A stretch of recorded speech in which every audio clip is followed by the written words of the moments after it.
Hey, Siri, eat Alexa's pussy. Oh, we're on. Hey, welcome to Keith and the Girl. I'm Keith Malley. And I'm really glad I wore my headphones. Hi, I'm Chemda. Today marks the 17-year anniversary of Keith and the Girl. So if you're listening to this, you're why the show continues. So thank you so much for coming with us on this ride. I know in 2005, March 7th. You have to look. I didn't check the calendar. That's when we started. I didn't know where it'd go. I think I speak for Chemda. We didn't know where it'd go. We didn't know it certainly last almost 2 decades, but we knew we'd take it seriously. And thanks to you, here we are, and we appreciate it. It is weird. I don't know. Like, I even forget, and I have to look back. In 2005, when we first started this podcast, we didn't know what to tell people we were doing. I mean, once it became like within the year, it became what we do for a living. And people would ask, like, you'd get a haircut. People would go, what do you do for a living? And you'd say podcaster. Right. And these people would look at me like, ugh. And I'm like, forget it. Just I work on the internet. And let me tell you something. It's 2022 right now. In 2005, when we started this podcast, you can say shit like, I work on the internet. And that was a good enough answer for someone. And they just wanted you to stop talking because the internet was for nerds. The internet was for tech people, was for, quote, computer people, and they didn't understand what a podcast was. And now it's jokes in sitcoms. It's part of it's part of a movie that, oh, what do you do? I'm a podcaster. Oh, might as well start a podcast. Ha ha ha. It's everywhere. It's so crazy. Yeah. In 2005, you said podcasting. It's like talking about NFTs now. Okay. You're like, okay, I believe you. You're in the market. Okay, goodbye. Right. And if you followed along since 2005 or picked up at some point, you'll hear us reacting to MySpace, to Facebook, to Twitter when it first started. YouTube started, I think, after podcasting or around the same time, either in 2005 or 2006. All of these things were starting up. So we were just these lunatics who were talking into a microphone in one of the bedrooms in our home and just hoping something would work out from it. And I know every year we're like, we can't believe it. Thank you so much. But hoping something would work out. And here we are. Wow. Do not take the conventional path if it doesn't feel good. Before Apple Podcasts, there, of course, was iTunes is where you got your podcasts. So, a lot of people. Before that, hi. There was us, even before iTunes had a podcasting category. And thanks to you guys, again, we're still here. 17 years. This is episode 3,511. No, it's not. 3,511. That's crazy. And I'm seeing here our show can now be tried as an adult in Georgia, Texas, and Wisconsin. I wonder if our show has a gender. Who knows in today's climate? But I'm very proud of our child. Yeah. Chemda, of course, back from Spain. Hello. It feels so surreal and different and the same. And it's so nice. And I don't know. It's odd. I remember going to my hometown and then I come back to New York City, but it didn't register like where I am. I'm just going out, doing more errands. And I'm like, oh, okay, there is a black person. Oh, and that what? Where? Oh, I'm back home. Right. Mm. Have you noticed something? There's no minorities in my hometown of any kind. Did you notice some kind of culture change, or is it obvious because they speak a totally different language? Well, or they don't. You're in New York. No, in Spain, nobody wants to speak English. Some people are just say like, I don't speak English at all. I really pulled out as much Spanish as I could. Xerxes speaks Spanish, and we were together a lot. But I would tell him to hang back so I can practice my Spanish.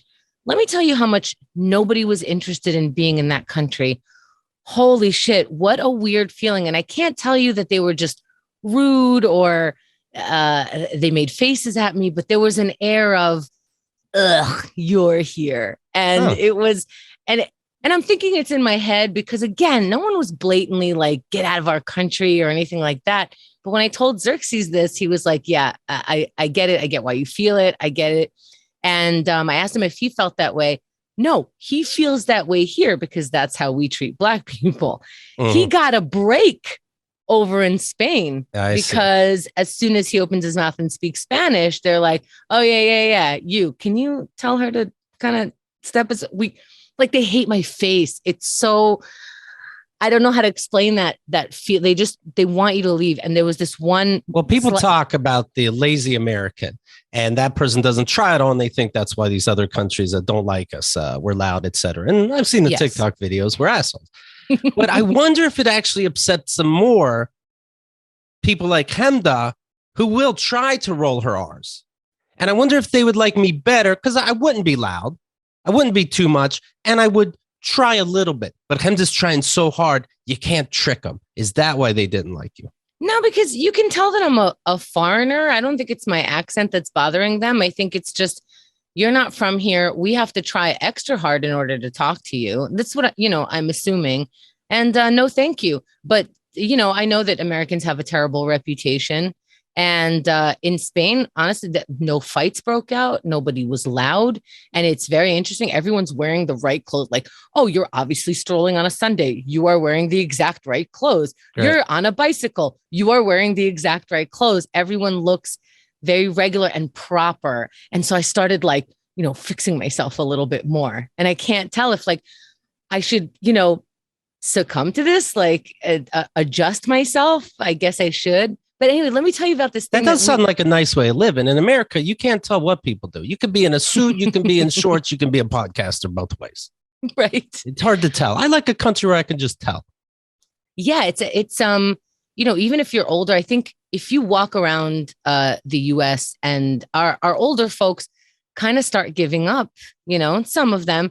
And you see you haven't bought clothes in 20 years. You I like to stick to the 90s. That's when I was a teenager, so right. You'll see I have a sweatshirt for 20 years or whatever. There's no such thing. No matter how old you are wearing the light bubble jacket that's obviously in all the stores right now. You are wearing the jeans that are just so, and you just bought them within a year, maybe 2 years.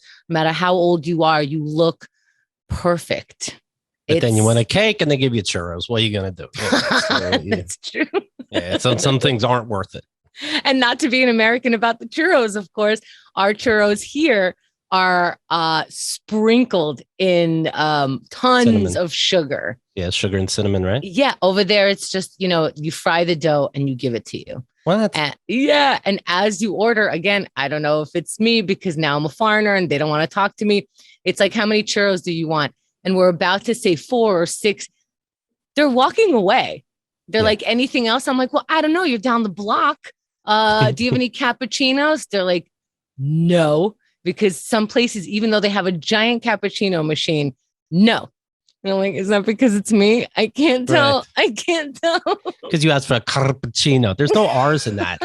I swear I'm not being that. I swear I'm just, maybe what I'm saying, my mistakes will be can I have to drink to go away and that, extra words or not conjugating right, but you get what I'm saying. Sure. I know the words. So we used public bikes a lot, which was very, very cool. It's like our city bikes. You have an app, you take the bike and then you park it in a bicycle parking, which is really just not only cool, it's super cool. Okay, I'm on board. But that has a radius. So when we wanted to go on a further bike ride, 10, 15 miles out, we rented an actual bike to hold, right? Okay. So this time we went there twice and this place spoke tons of English. It was the only place that spoke English. And I think it's because they're renting bikes and it's a tour in a touristy situation. And so they're used to outsiders.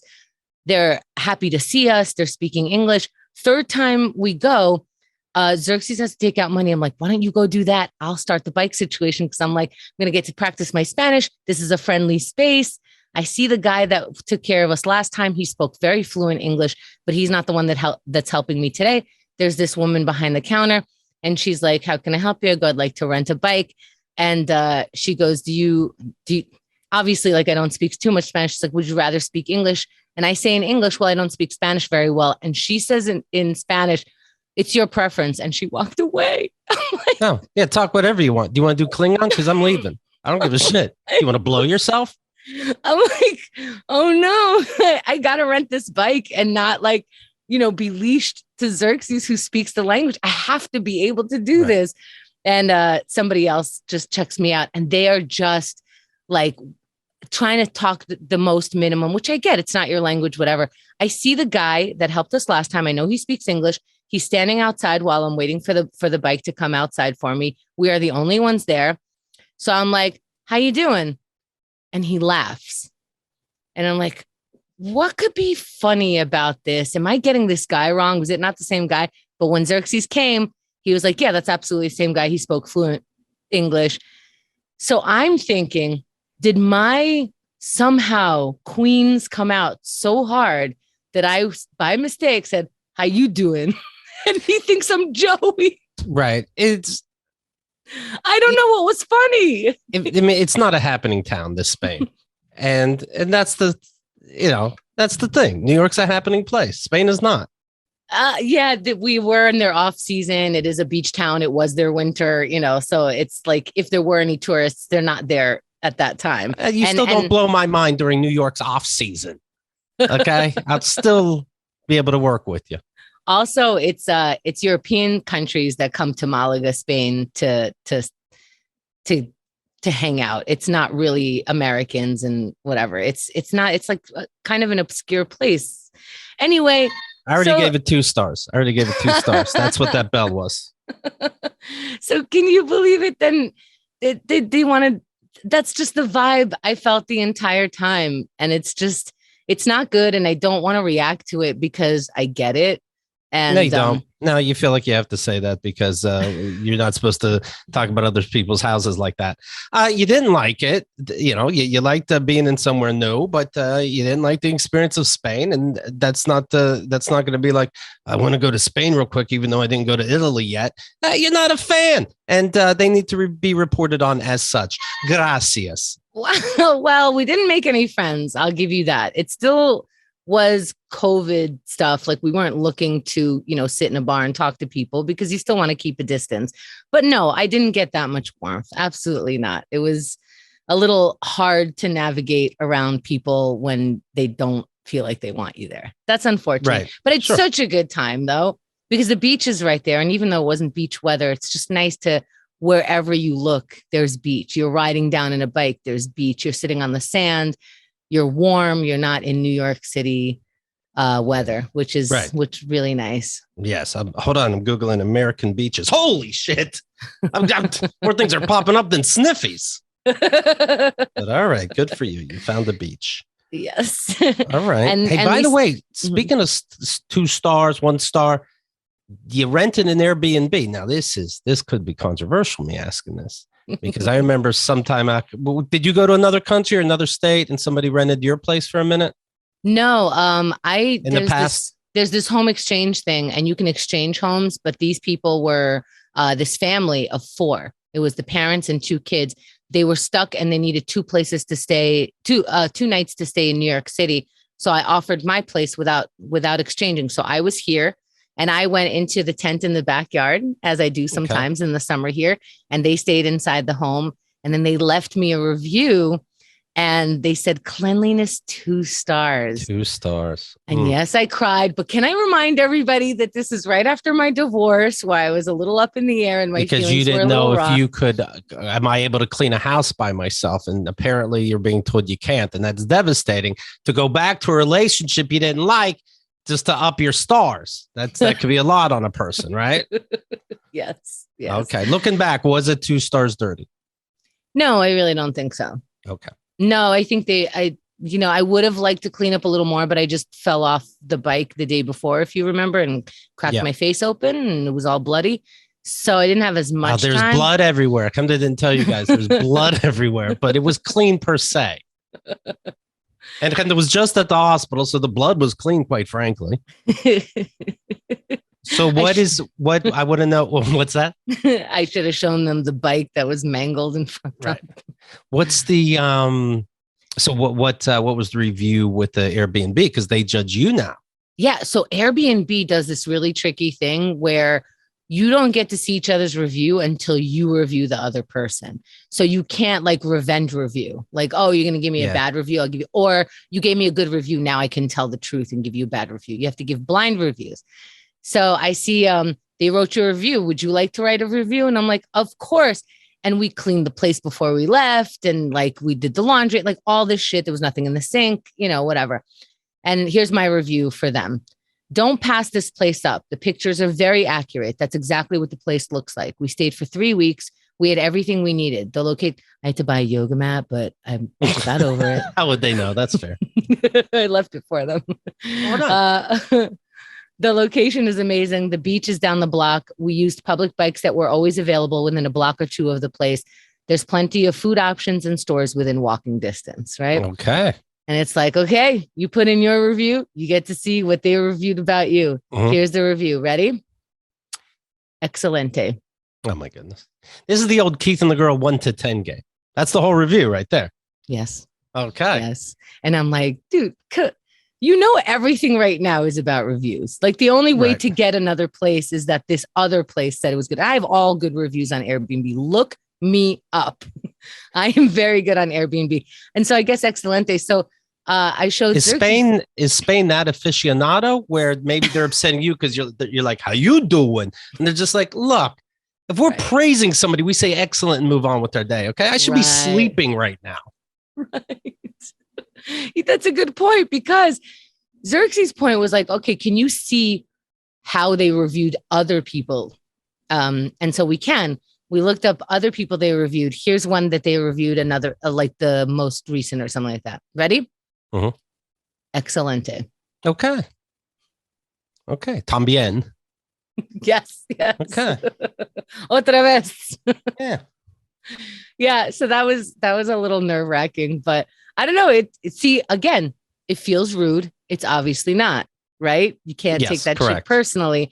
So maybe that's the kind of shit that I was going through. It's like, it feels personal because it really made me think we have so many foreign people here, visitors, like that kind of stuff.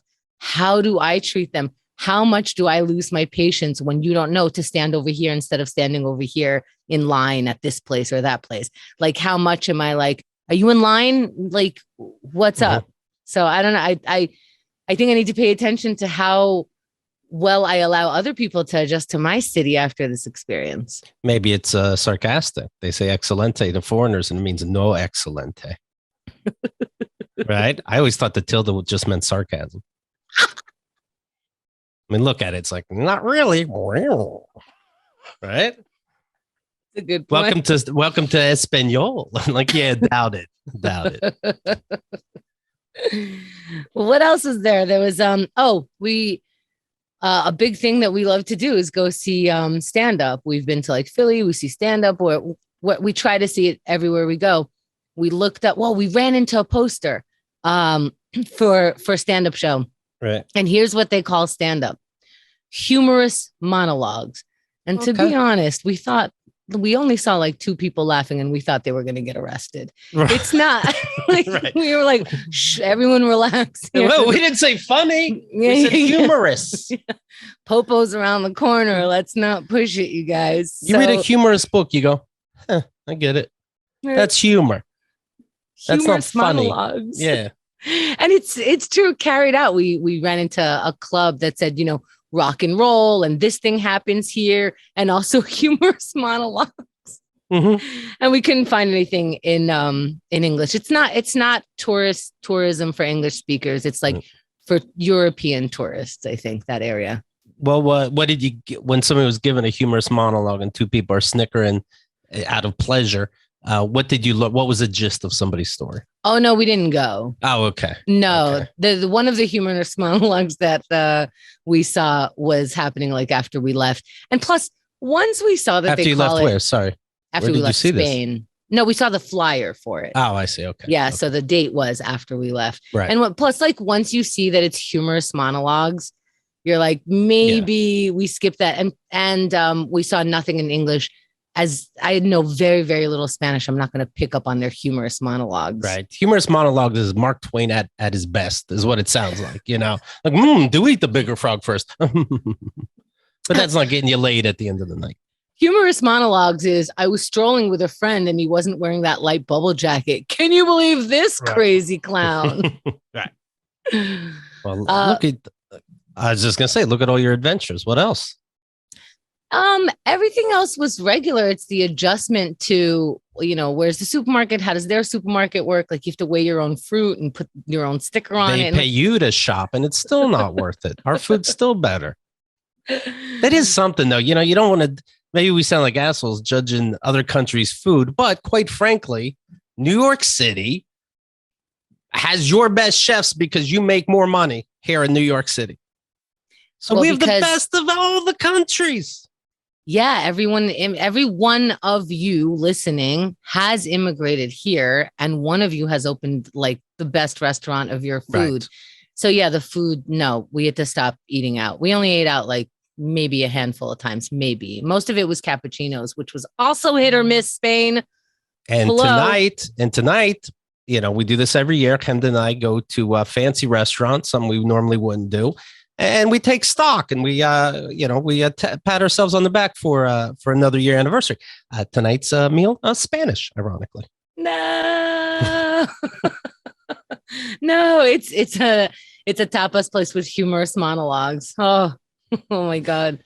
But I'm so glad we do it. That discomfort that comes with that kind of traveling, the longer stay, that you have to adjust to their actual life and not just do like the hits. So good. I don't know. I know, Keith, that you're listening to this going, I think Chemda forgot what fun is. And like, I should look up the definition, but it's so fun. Learning the street, like starting to go around Spain without navigation. Oh my God.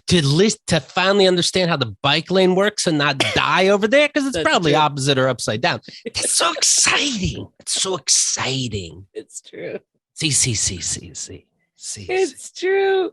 Oh God. And then the flight home was brutal. Why is it always the case? You're just like, we did it. We adjusted. We worked from there. We did a live show.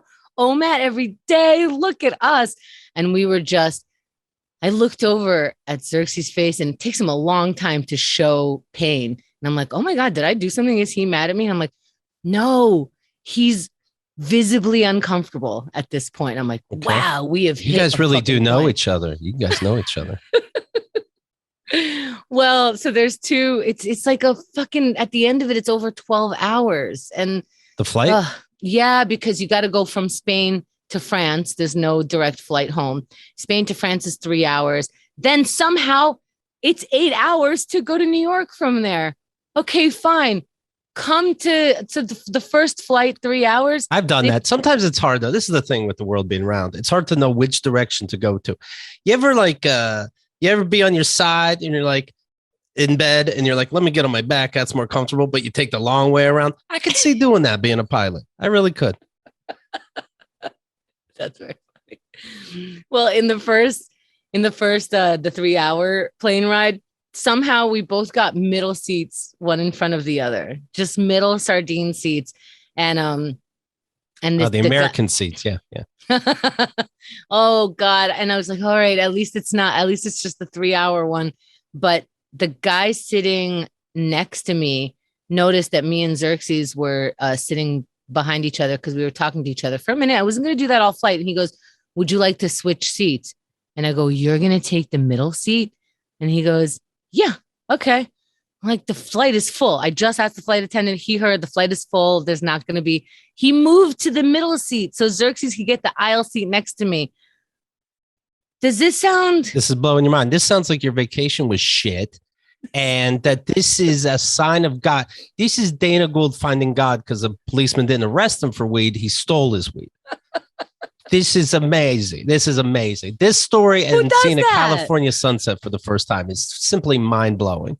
Who does that? Would you do that? Would you give up an aisle seat in order to sit in the middle of people?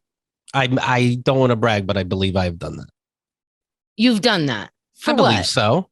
Why would you believe so? You believe so? I don't need you dorks shouting over me. Here, go ahead, make love. Who gives a fuck? Really? I think I'm a nice person. I could say that I probably would never do that. I've always said I'm nicer than Chemda. It's all lip service. I was floored. Anyway, good for him though, because what ended up happening on that plane ride is suddenly my body was in turmoil. I started sweating from everywhere. And I'm like, Xerxes, go get a barf bag. Like, figures in which ask someone for a barf bag. And I got to say, this is not the first time I got sick on an airplane. It is a very regular thing. That's why they usually have the barf bags in front. It's a regular thing, usually why they bark. Chemda's had to lay down on a plane before. Go ahead, Chemda. You're talking to the guy that has medication for literally everything, but please continue and I'll take it like, you're kidding me. I know, but I think I took an antacid, which I think would help. An antacid. I don't know. What are you supposed to do? Oh my God. A Dramamine. It doesn't know if you're in a car or a boat or a plane. It just works. Doesn't that just put you to sleep? But doesn't just hide the symptoms of vomit? No. Doesn't it just put you to sleep? No, but let's say it did, because Dramamine sounds like drowsy. Yes. Is that not what it does? It stops seasickness, that kind of thing, motion sickness. Oh, I should take that. But I took the red antacid. First of all, you take 4 antacids. It says on the bottle. You don't take 1. But everybody makes up their own things. So I take 1 antacid, and then I'll see where that goes. Well, you're ready to vomit on everybody. I'm not going to argue with you. And then all of a sudden, boom, we get a check mark on America. Sorry, you're talking to the wrong person. By the way, Cal still has a spatula stuck to her finger. She didn't ask for help yet. Yeah, it's just hanging there. She can't even get on a bus easily. Okay, but I was asking for help. I said I need a barf bag. And I really think flight attendants don't know how to respond. They're now hovering over like, what's going on? I'm like, what's going on? Everyone back the fuck up. Like, now you're making it into a thing. Like, something's happening. Everyone's turning. I can't even speak because I just have to stay calm so I don't actually throw up in front of everybody and on everybody. So they're like, what's going on? And so she's like, she needs a barf bag. And now it's French and nobody speaks French. And so I finally like make a How thing. How scary is this, by the way, on an international flight? Well, the good news is we're going to name the new variant after you. The bad news is. Well, I know it's just from that pressure of the airplane. Yeah, I should take Dramamine. All right, fine. I didn't know. But you don't know. But next time you should. No, okay. Anyway, this is how to get an aisle clear, okay? For yourself. Yes. So they take us to where the flight attendants usually sit. They have us sitting there. And then they what they did while we were there is cleared our section. They must have upgraded the woman who was sitting next to me because she was no longer sitting next to me for the rest of the flight. And we had the whole row to ourselves. Now, I'm not saying I could do this because I think I'm a bad actor and I hate lying. Mm-hmm. But if you ever ask for a barf bag, that's how to get the row to yourself. It turns out, just so you know, everything got calm. I did not barf. I was fine. And I'm all right. Excellent. Here she's nervous, like somebody's not wearing a mask a mile away. Oh, right. I bet everyone was worried about that. Pass. We did take a test. You have to take a test in order to get on the airplane. Yeah, here's a test. If you vomit, you don't get on the airplane. How about that test? But you snuck past somehow. Well, everything's okay. I know. And we learn something. We assess. We take the useful information. Okay. But let's say they tell you to take 1 Dramamine. What should you take, though? Because you're just a tiny little thing. Like a quarter? Or... Right. No, you still take 1. Oh, they taught this through. Yeah. Keith takes 1. Why would I take 1? Well, we have excitement over here in America. The Batman movie came out, the new one. And it's called The Batman. And I mentioned this before. You remember when your favorite old aunt would call it The Batman? You'd roll your eyes like, it's just Batman. You'd kick the shit out of him for being so stupid. Here we are, though. It's called The Batman. And that's crazy to me. They keep doing that with movies. They did that with something else, right? They love to go to the original. The new Texas Chainsaw Massacre movie is the opposite. They took off the word "the" and just did a continuating story. And there was also people just know the original. There was Fast and Furious. There's The Fast, The Furious, right? Right. The Guardians of the Galaxy. Guardians of the Galaxy. You know what they should do? The Ghost. Right. The Jaws. Yes, because how do you redo such a classic, wonderful movie? Oh, okay. The Drop Dead Fred. Oh, in The Ghost, she's a painter. Hates pottery. The Batman pulled in $128.5 million here in the U.S. Now compare that, if you're curious, to Spider-Man, $260 million, double that. Oh. It's because these DC. I grew up a DC guy for whatever reason. I was into Spider-Man, Batman, as opposed to the Thor. I didn't know anything about. Definitely Iron Man. I remember mocking the idea like that's going to be the first big one. A man in an iron suit. Is it because? Tell me, maybe because I'm hearing the different characters. Is it because Spider-Man and Batman have like a more very regular story? Like you can be Batman. Spider-Man could happen to you, whereas like these other guys are aliens, and that's just not. You know what? Yeah, I think you're right because I was Spider-Man's Marvel, but I was into Spider-Man. Yeah, I like that idea. But now that I'm older, those guys are fucking bores. No one's dumber than Superman. Batman. Now we got to watch him in a bat suit, but he's walking around solving crime. I'm like, yeah, I remember. I kind of liked it when you punched people. And you can trick them in a fucking second. Yeah, I guess it's a little more exciting to fly around with a hammer or to turn real big and eat a whole city. Yeah. So yeah, Batman and those guys, like they had a little more humility and a little more humanity, right? They had more. Yeah, I would definitely say more humanity because their stories seem to be earth-based for the most part. Like the Batman, it's nobody's flying around with superpowers. So what's the bad guy's crime? Well, of course, he was hurt as a child, and now he wants to cause harm on Gotham.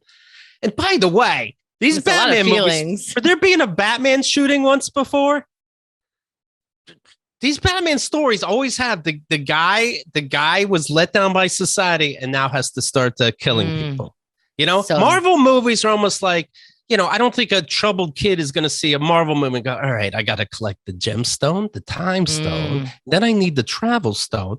No, it's like, no, I can go online, spread the misinformation and get a couple people to help me, shoot the governor. So this is that's like what that's what Batman's like. So Batman and such is like the one time where you don't want to be relatable. Yes. Yeah. Like you want to create a fantasy world that doesn't try to be recreated with your sadness. That's my theory. Yeah. AMC Theaters is experimenting with a variable pricing format for the Batman, charging more for tickets to see the long anticipated blockbuster than other films. I like the idea, but it's got to be a sliding scale. If a movie gets those reads before the movie starts, you know what I mean? Best Picture, Palm does $2.75 I should pay, then okay. And then Batman, $30 easily. That makes sense to me. Oh, is this a slice of life? But not slice of life like Chemda being Superman slice of life, like boring slice of life. That's $1.50 and a handshake, barring COVID rules. I do get that because some of them put in so much more into making the movie. Yeah. Like they did the special effects where Slice of Life, you get like a gas station and you do like half your scenes there in someone's bedroom, the other half. Yeah. Yeah. And this cost more money and took more time to make than the movies that they've been putting on HBO. Warner Brothers puts their movies on HBO since COVID was happening. Now they go, well, not Batman. No shit. Because, picture you're in the movie Nightmare Alley, for example, that went on HBO right away. Or what's that movie? Remembrance, something like that. Sci-fi movies, but they were shit. Did they look and go, yeah, but this is the Batman. This is going to be only in movie theaters. You understand. You're in kind of a whack. Yeah. Also, do you feel like things are coming back as of today? From what I understand, no mask mandates in New York. I looked up the COVID numbers, and it's the lowest it's been since the start of the pandemic. So it's. Well, I was going to ask what you think. Well, I got a sandwich in this place I always go to, and it was the first time the workers didn't have the mask. So I'm like, all right, I guess is in effect. Of course, 6 million deaths around the world from COVID in general. How do you feel about we're eating outside at this restaurant, but assume the waiters won't wear masks? Does that matter to you, Chemda? Well, it's one of those things where I do discuss it with Xerxes because whatever I do to myself, I'm putting him at risk, and he does the same. And we're just I keep turning to him sort of and going like, oh, look, the numbers are okay. But I have to admit that the transition is going to be a little bit longer than maybe you'd be comfortable. Like, so I'm going out with you today. I did say we have to be outside, right? Right. But I was just on an airplane with a lot of people, but I'm still like lowering my risk if I can. But I think, and I keep saying that I think we can go back to like meeting with people a little more free, and it's nice out. So maybe I start outdoors, and I can't just jump with both feet. I can't, just because like the adjustment in my own social being and like in my skin after 2 years of like basically only talking to Xerxes one-on-one, I need some time. Is that weird to you? Because you're just like, sign says this, I'm this, sign says this, I'm that. And your transitions are pretty quick. Mine were not. Yeah. And I feel horrible for, people, let's say it's with kids or in OMAT, we know somebody with an autoimmune disease that can't get vaccinated. But I feel bad for them because there's things they simply can't do. With that said, they don't have to go to that restaurant we're going to tonight. It's a shame, but me not wearing a mask, I don't think is going to help their situation at all. No, and I don't think that you should. I don't think that you should do more or less things. I think listening to science is the thing. I think just emotionally coming out, like I have to think of clothing, outdoor clothing. I saw a little thing online that's now that not everyone, but a lot of people are back going to work. They had a day where it's like, hey, dress like how you used to dress on Zoom, and people were wearing like their top formal and their bottom with pajamas and stuff, and it's cute. And I don't know. I think it's going to be a slightly slow transition. COVID is still out there. I'm still very compromised. I still there's still the deaths. And I know that the things that I get are like, usually like 1 in 2 million people get that. Chemda, you got one of those again. Right. And I'm like, yes, that's me. I get the 1 in a million, 1 in 2 million things. Like no one falls like that and breaks this way. No one gets pregnant while they're on this thing.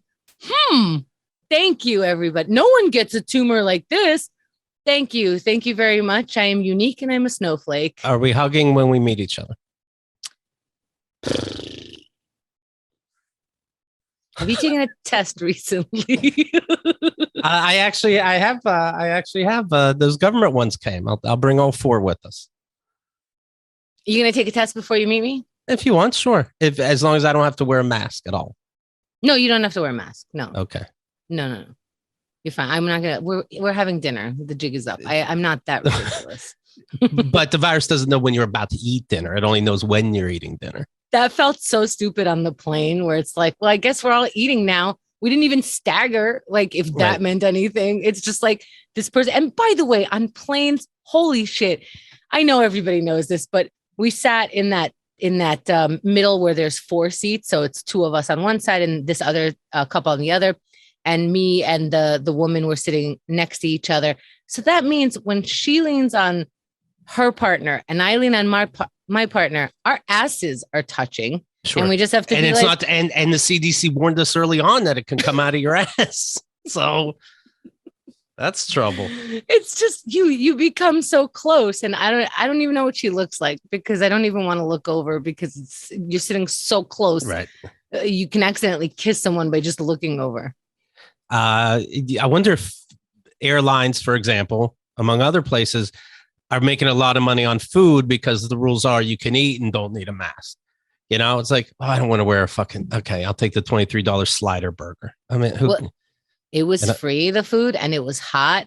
And it looked like I barfed it. And then they decided to give it to everyone. I was like, this, I remember, everyone's always making fun of airplane food. I do not remember the barf that they served me. I remember it being like, oh, these are TV dinners. They're like, meh. This was, this is what you're calling a pizza today. That's interesting because pizza is the simplest thing. You could have literally given us a piece of toast with some sauce and cheese, but you went feta cheese and some other shit that's in this in calzone style or something.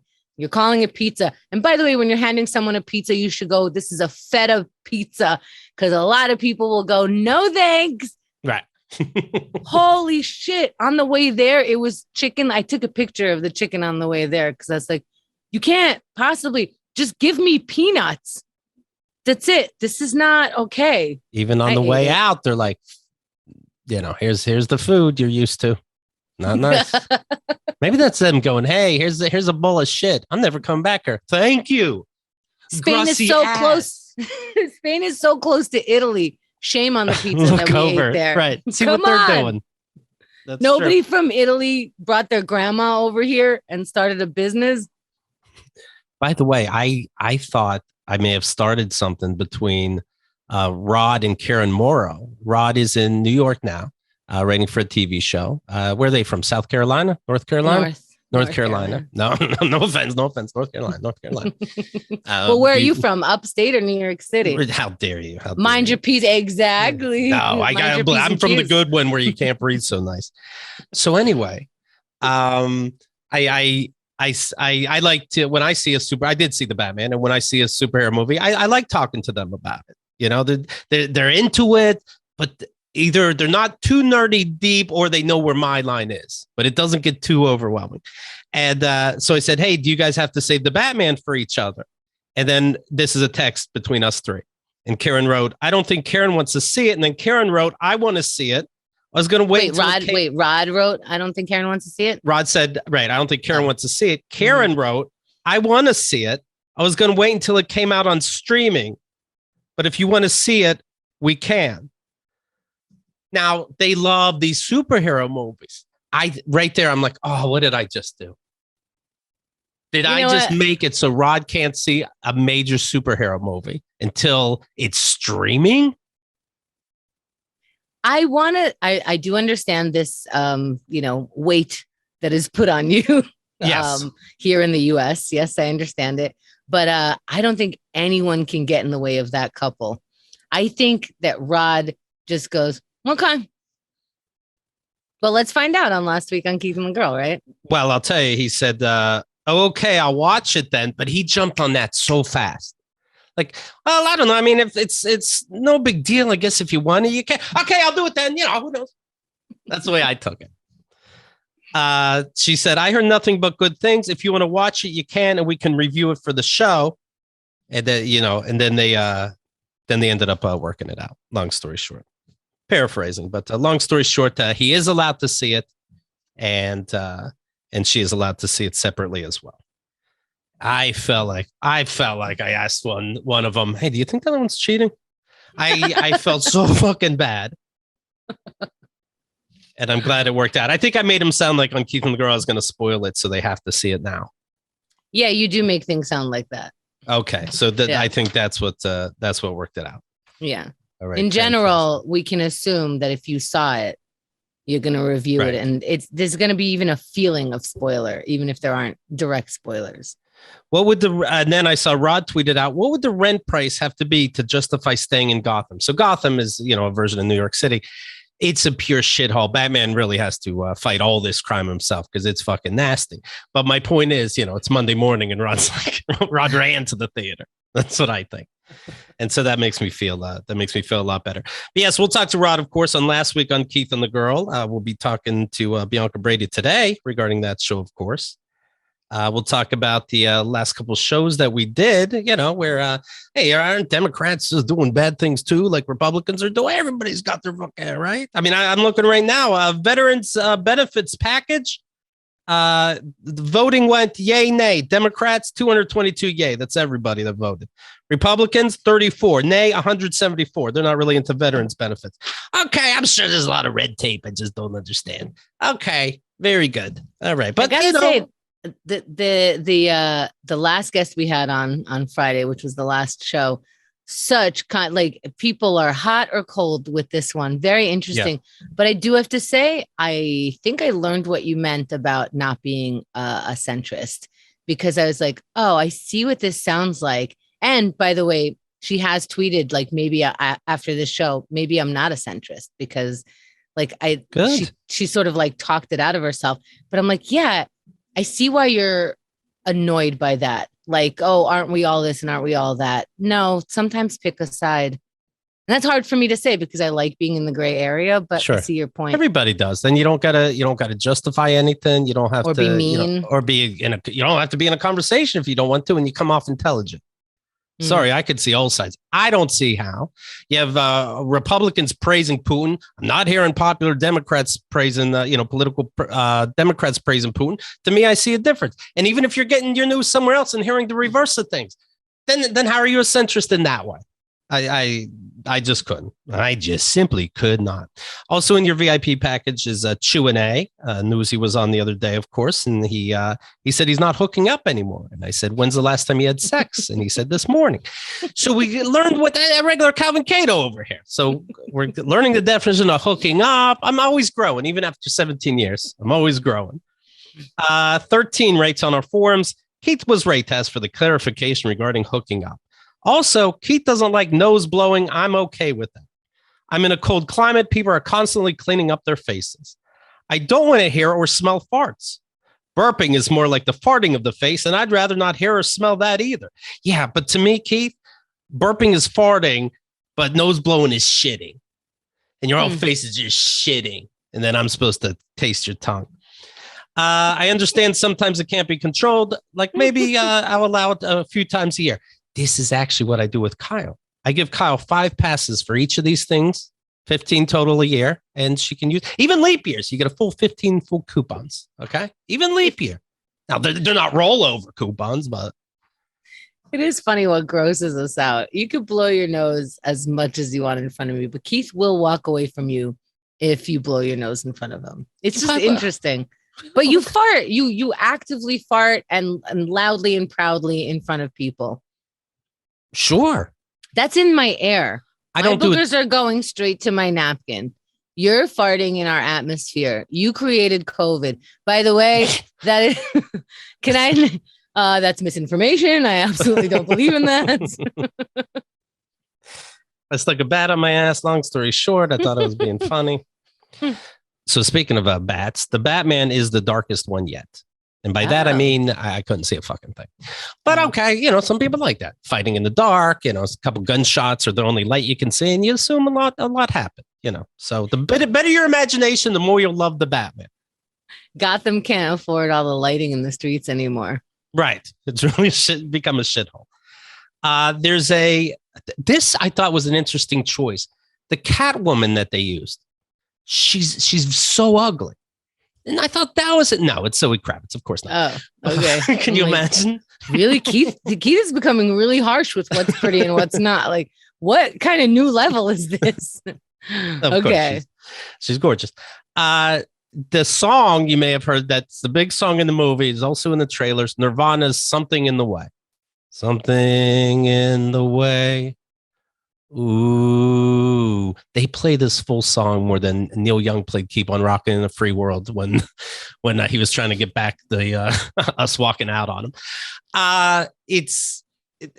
You love a song, but then you overplay it for yourself, and then you're sick of it. That's what happened to Something in the Way in 3 hours. By the way, this movie is 3 hours. The same running time as The Godfather. I guess you got to tell a complicated story about the Riddler. That's why they want to charge more. They added an extra hour. You should pay like regular to see it for 2 hours, then decide to pay the overtime if you're still in. How about you only get to hear the song once if you get the 2 hour version? How about a 2 hour cut? Kind of this right for people who like Batman but don't have the urge to fuck him. How about that? 3 hours. Come on. Admit it got a little long there, closer to the end. Okay. All right. You showed me Batman's smart. He can solve riddles. I believe you now. All right. Nobody ever goes the detective angle. Now we get it. It's hard to show a superhero is smart. And I'm like, now I believe you. You figured out riddles that the cops couldn't. Okay. Now punch something. And by the way, that this Gotham fucking town can't tell that Bruce Wayne is Batman. Do you ever see this in like People magazine, one of these kinds of things? They show the jawlines of celebrities and or just the eyes of celebrities, and you guess who they are.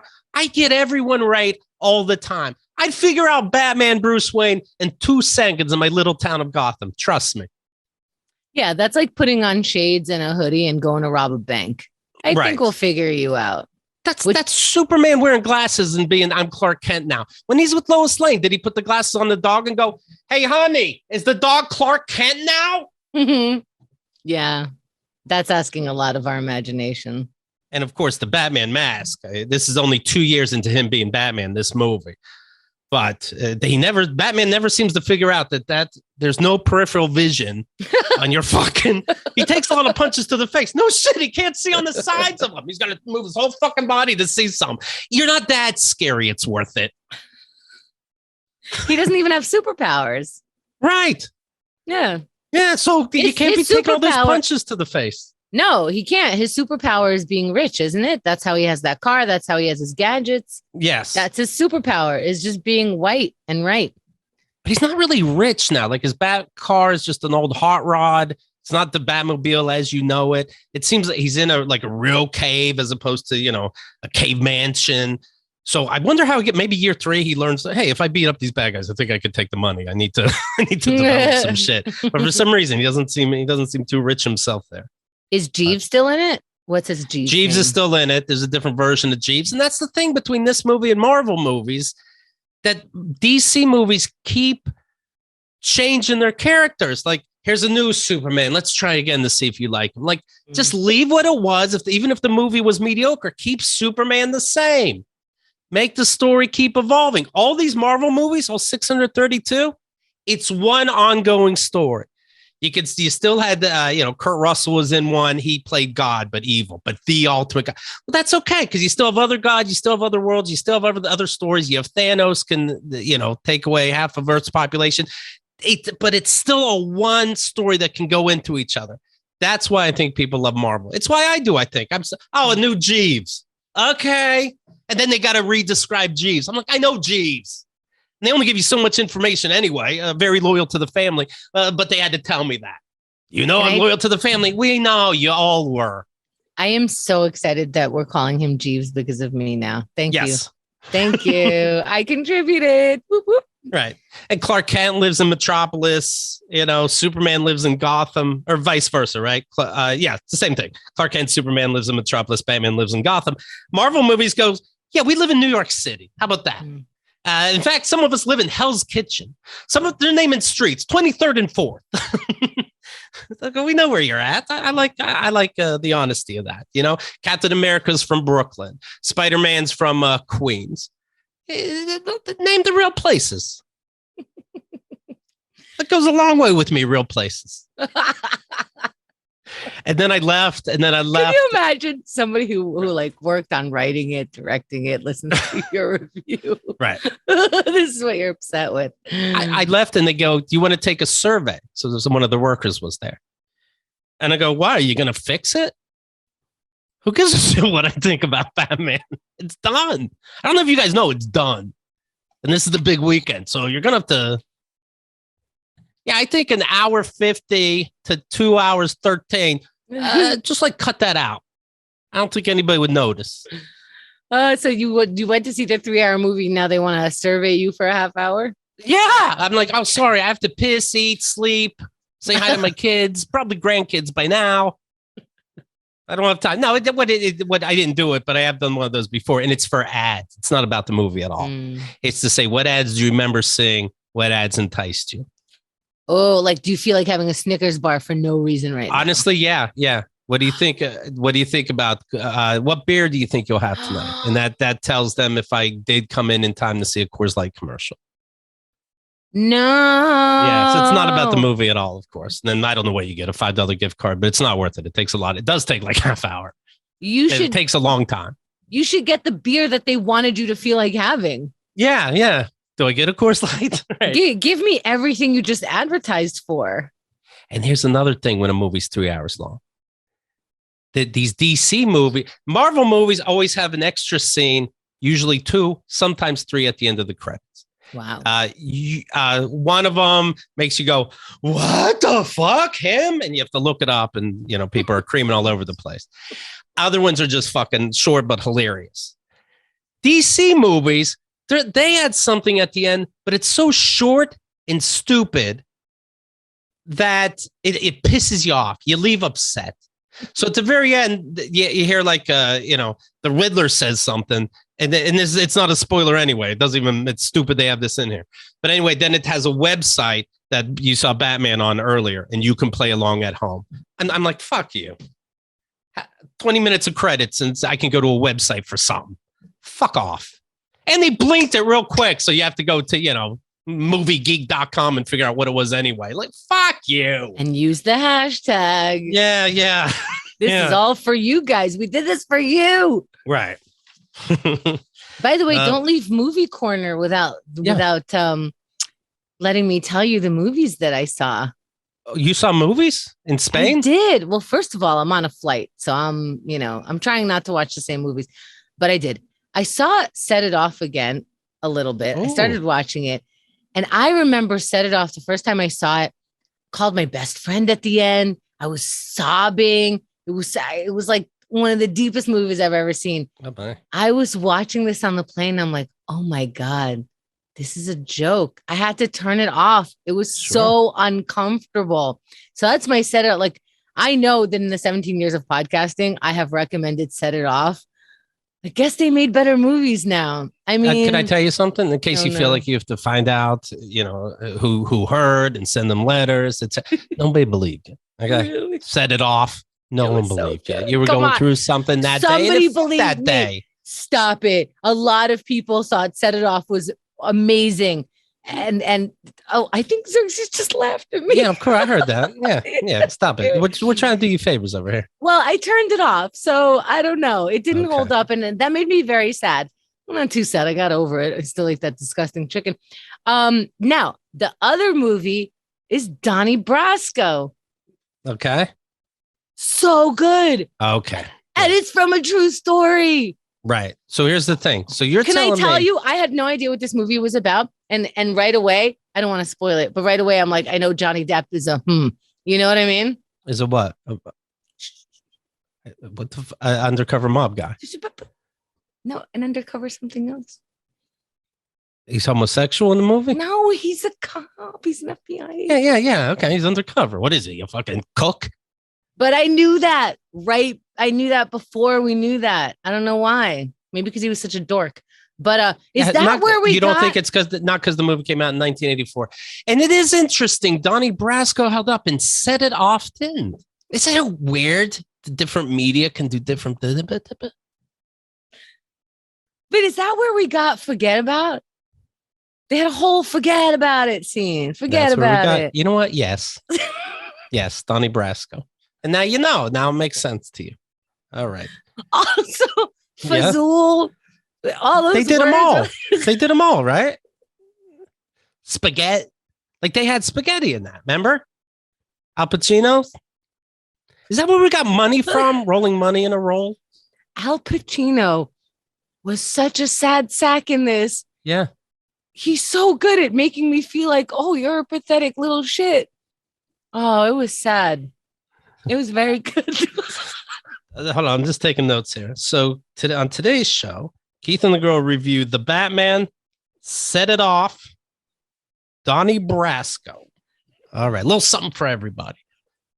Maybe you were just thought out today. It was so good. I think they should make the Donnie Brasco. You need more time. That's all. It was 2 hours also. So good the whole way. You could. That's interesting though. You could do a Donnie Brasco, cover everything that's going on with a police guy going undercover as a mob boss, and it's 2 hours long. The Batman, a guy tells you riddles, 3 hours, real necessary. Riddles take a while. Forget about. I think they get to do these directors. They get to do a big movie, and they're like, this could be a one-time thing. This is gonna be all day long when you watch it. I had to get the lighting just right. And by that, I mean, turn off all the lights. So I really want you to bask in it. See, I think I really rounded out Movie Corner. You did. You have to say like I'll say this. That everybody says, oh, Batman, what a hero. The real hero? How about single mothers? Thank you very much. All right. I think I'm sorry. That's what I think. I think that's the real hero.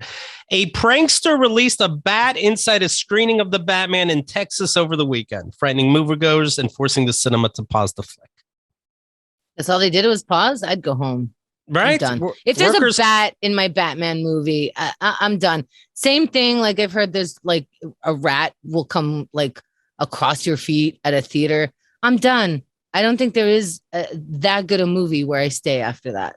Workers called animal control officers who scrambled to shoo the critter out of the movie house and eatery in Austin. I don't know. If someone's called the movie house and eatery, I would see the bat and be like, oh, they put a bat in here. I would think it was deliberate.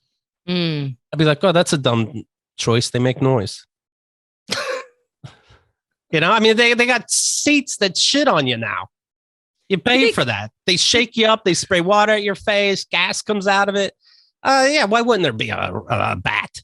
Sure. Did they catch the person? Is he like a new comic or something? Because he got that joke wrong. Oh, yeah, I don't know. But is that an open mic?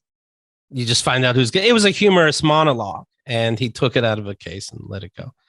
Also, there's a movie, speaking of Nirvana, there's a movie called Studio 666, the number of Satan, with who's the Foo Fighters drummer? Dave Grohl, singer, Love drummer. Him. Yes. So it's a horror movie where they go to a haunted house to record an album. And then Dave Grohl is possessed and kills everybody. So he's in theaters too, right next to Something's in the Way. So very exciting day for him. I'm being dead serious. Yeah. Really? Dave Grohl. Theaters only. And Nightmare Alley went right to TV. That can't feel good for that dude. I want to support Dave Grohl. He went through a lot in the 90s. Yes, he did. We did go through a lot. That's true. I saw this, by the way. New York Post is, I read New York Post and New York Daily News. You don't have to tell everybody. I know, but they're such easy reads. And for the most part, I don't look at the political sections. It's really, gossip stories for me. But I noticed whenever the war started in Ukraine, New York Post was saying Biden's weak. Ukraine is weak. Putin is just taking what's his. Somehow, enough editorial letters got to the New York Post. New York Post is more right wing as opposed to Daily News being left wing. New York Post started putting the Ukraine flag on their cover, right on top, and headlines like "Murder of Innocents" and this particular one I'm looking at: "Mom and kids butchered as Putin fires on evacuees." They really just never mind those other days. And you told us we're wrong. Apparently we're wrong. Fuck you, Putin. Headline. Like, okay. Trump had a point on Friday, but nearly 20,000 foreign volunteers have signed up to fight alongside Ukraine against invading Russian troops. Gangster. Who does that? Right? Wow. I won't even give up the middle seat. Holy shit. Everyone's nicer than me. Craig wanted to, but you mocked him. He could have been over there. And just as you said that, I was mocking him in my head, too, in case you were wondering. Yes, I am mocking him. Experienced veterans and volunteers from 52 countries of the world come to us. This is their desire. They come from mostly European countries, but we do got this guy, Craig. He's on scarf repair. Okay. All right. The influx of applications comes after the Ukrainian president last week called on citizens of the world to join the Ukrainian defense and lifted visa requirements for foreign fighters. Whoa. Right. So if you want to visit other countries. Whoa. TikTok said that they are blocking Russian users from posting comments ever since Russia started the fake news law. No, now they're not going to waste time. Right. You know how much productivity? Come on. We want them to whack off and do dances. Yes. Let's stay at home, Netflix and chill. Holy shit. I'm not joking. Netflix is also stopping streaming services to Russia. Cool. They're going to be the most on it situation. The law passed Friday by Russia's parliament, the fake news law, makes it illegal to intentionally spread false information, including calling the Russian attack on Ukraine a, quote, invasion or a war. Well, in light of Russia's new fake news law, we have no choice but to suspend live streaming and new content to our video service while we review the safety implications of this law, said TikTok. Our in-app messaging service will not be affected. We'll continue to evaluate the evolving circumstances in Russia To determine when we might fully resume the services, blah, blah, blah. We're waiting for our boss to start putting his left hand in the air 3 times, his right arm in the air 3 times, then his left leg out 1 time, then his right leg out 1 time. Under the new legislations, journalists who contradict the country's official statements about the Ukraine face up to 15 years in prison. Wow. So that means you report whatever Russia tells you. That's what fake news law means. If you're a regular person, you can still be fined $45,000. BBC News pulled out their journalists. Wow. Because, I can't report on this. I can't report what you're telling me to report for sure. Vladimir Putin has a rumored girlfriend. They have 4 kids together. He doesn't acknowledge this, but she is hiding out now in Switzerland. She is an Olympic gold medal winning gymnast who in Russia won the title Russia's most flexible woman. How old is she? And when did this start? Well, they have 4 kids, so. It doesn't say the age here, does it? I don't see the age. I'm here. sure everything's appropriate. Right. And I think it's Putin who said Russia's most flexible woman. It's like, tell them. The rumor's out. Tell them most flexible. I'll go fight a bear. Let's see. And then, so now we guess, she's staying in Switzerland. Is Switzerland going to do some kind of sanctions on her? All right. And that is your update for Russia invading Ukraine Day. Take a guess. 7. 12. Day 12. I shouldn't have guessed. Why would you make me do that? What the fuck? What the hell? I have no idea what time it is. I woke up at 5 a.m. this morning. And that's separate than what we were just talking about. But man, the flight situation, we slept like 12 hours and we stayed up like 16. Then we napped every other 2 hours. Everything's a mess. And that meant 7 business days. Yep. Thank you.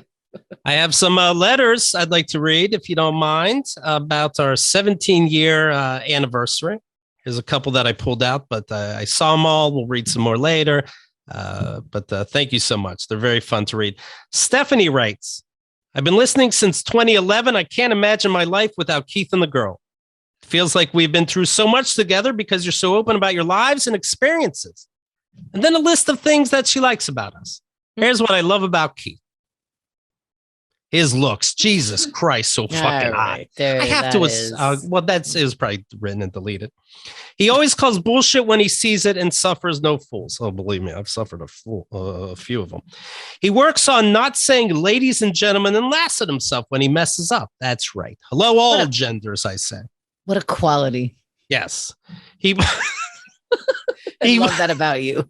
He models self-love by seeing his father for who he is and not subjecting himself to that abuse anymore. Of course, that whole story is at keithandthegirl.com/dad, D-A-D. He is unapologetic for who he is.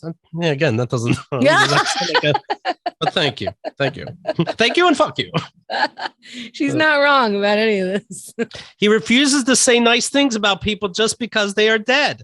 True. That's true. Quite the opposite, in fact. They don't seem to like it when they're alive, so what am I going to do? He never forgets the details of any sexual abuse or misconduct case. I really don't. That is pretty impressive. Very impressive. He knows what is his business and what isn't. That's right. Yeah, I don't know.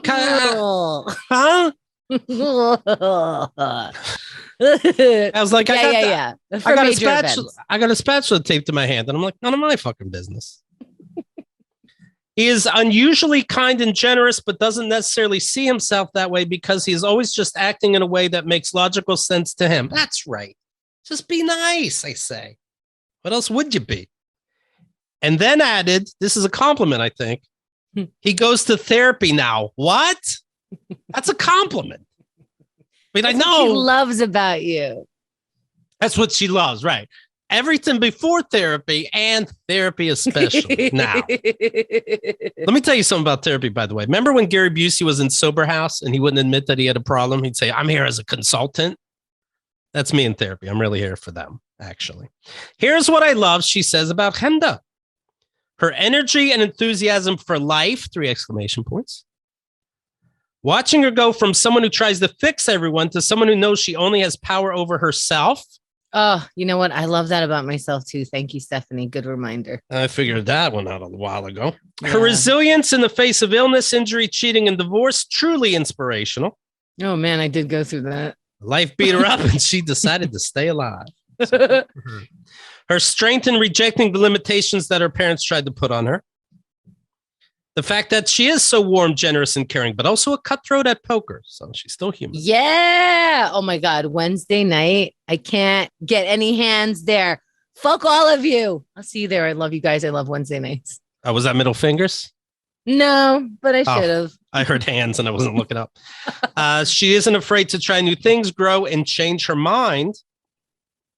She loves people deeply and shows them. They sound like they're repeating. She always tries to see things from multiple points of view. That sounds like changing her mind. What the hell, Keith? You got your list. What? You're nice and you're stoic. All right, relax over there.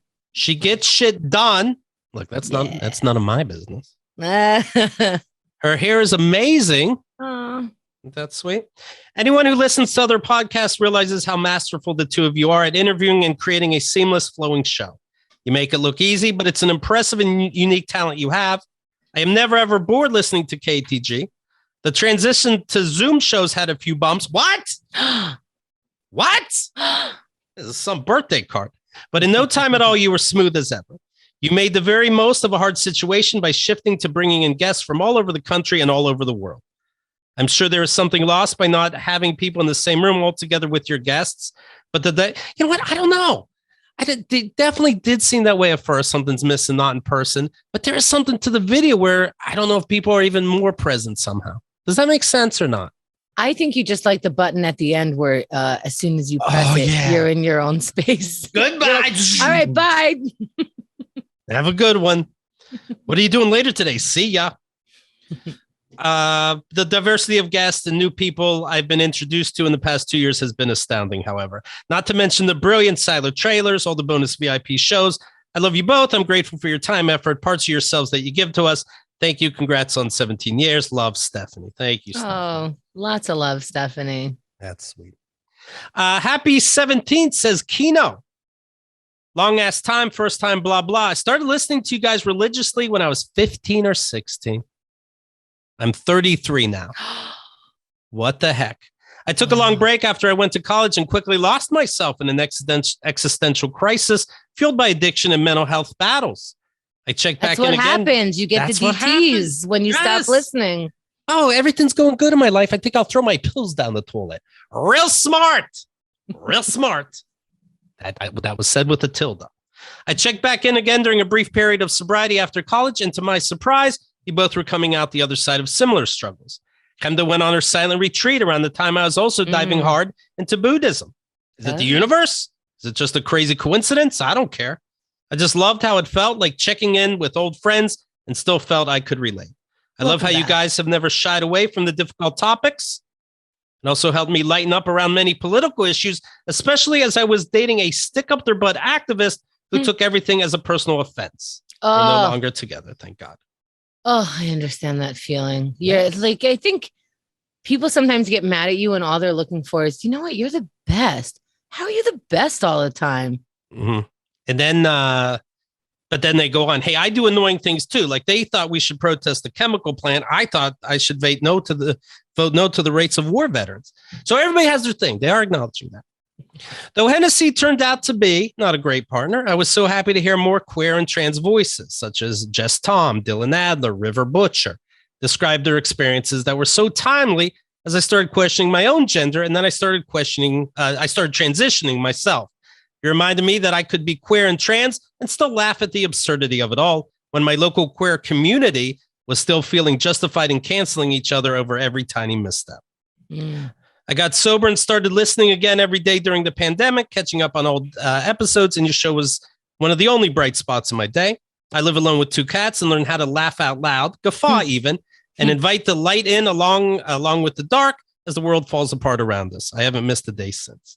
Thank you both for your honesty. You're so vulnerable and also so brilliant and navigating awkward or hard conversations with guests so naturally. Can't wait to grow old with you guys.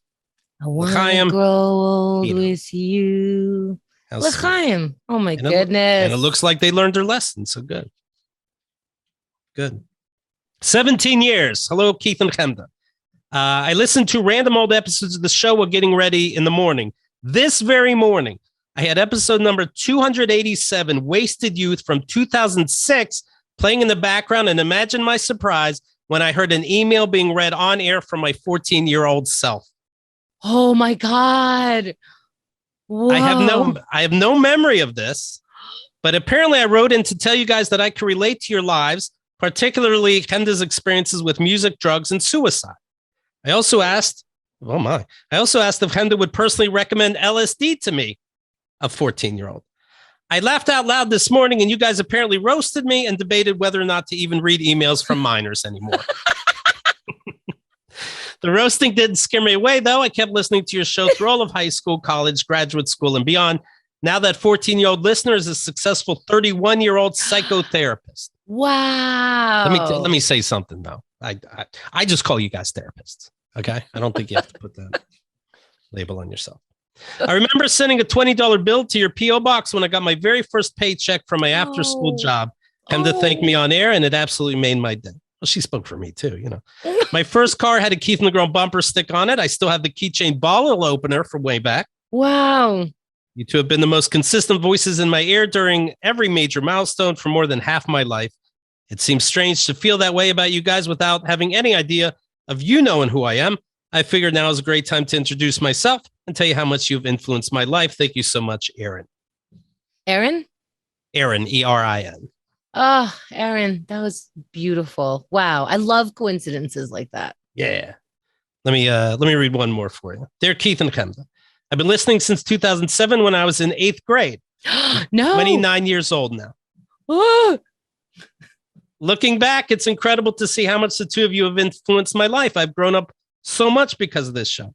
Whether it was affirming my atheism at 17 or changing my views on stances on certain topics like guns, I happen to be listening to episode 1659, Gunfight, and I chimed in on feedback. Yikes. Double yikes. Whoa. The both of you have helped me question my status quo and pushed me to continue to grow as a person. Jared. P.S. Keith, thank you for telling the world about your pervy dad. I make my coworkers listen to the Dad Chronicles while we drive to different appointments. Every single person who listened has been shocked to either complete silence or senseless yelling, "Wait, what?" over and over again. I'm close to the end of finishing up the Dad Emails book. You guys are gonna love it. You guys are gonna love it, quite frankly. Wow. What a we already know how it goes with keithlingro.com/dad. I already know how that goes. So I know you're going to love the story. We also have it in a fun way that you can read it coming up. Oh, yeah. It doesn't matter. I knew the story. Every time we recapped it, it was still jaw dropping. I can listen to the whole saga again. I actually can't wait to read the book. I know I'm going to read it on the way and stuff. But and then we did a reading of it for certain Kickstarter backers that backed the book. And I can't wait to release that. Like, we have to, right? It was so exciting because, again, like, just like we said in the beginning, 2005, we're just like, let's try this. Let's see where it goes. And we've been saying things like that. Like, you all have been so cool when I said, hey, let's try this thing called Silent Trailers, the game show. And then that's like a fun thing. Hey, let's all try it. If we put together this OMAT thing, let's do KATG week. Let's do a 24-hour podcast and let's go live for that long. Like, all these things that we said, hey, we'll put the work behind this so that it could just be a party when it comes, and you let us party during that time. Like, there's a lot of stuff behind the 24-hour podcast, behind every silent trailer. But once we invite everybody in and everyone comes, it's a party, and you let it be. I love this fucking audience. Every year we say, we can't believe it, and thank you. And it seems redundant, and it's not. I'm going to cut myself off, but I want to speak forever about what a privilege this is and how exciting it is and how warm it feels to be back and to like go away and work, to come back and work, and to feel that work is this. It's amazing. Yeah, I love our guests. I love our sound quality. Right. I love silent trailers. I don't think anybody cares more about their Zoom shows. I really don't. I love all of it. I love that we get to do this Dad Email book. I love that starting next year, I'll be doing stand up again, once a year in April. I love all this. And if you guys keep showing up, we will. How about that? We put a couple new designs for the Keith and the Girl 17-year anniversary at keithandthegirl.com/gear, Gear. And there's an image of us when we were 17. That's in there, like a magazine cover for 17 magazine. Shout out to do you remember Cool People, Cool People? A turn on Hurt People. That's there. You'll see what I'm talking about. keithandthegirl.com/gear, Gear. And again, thank you so much, Chemda. I'm excited to see you. Yeah. Tonight. Yeah. Are you nervous? We always talk about how, like, we talk all the time. You guys hear us. This is what we say. But like, do we need to record it in order for us to flow like this? And then it always works out. And it always works. So, next thing, last year we did it virtually, as we did a couple years with COVID. Easily too. And to me, I didn't know how that would go. Is it going to be weird? We're eating at home and we're do we have to, and we talk often. And if it's not Keith and the Girl, we still meet up, let's say twice a week.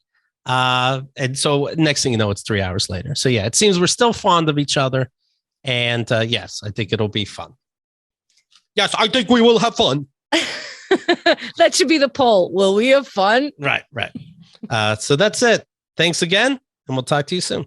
KeithAndTheGirl.com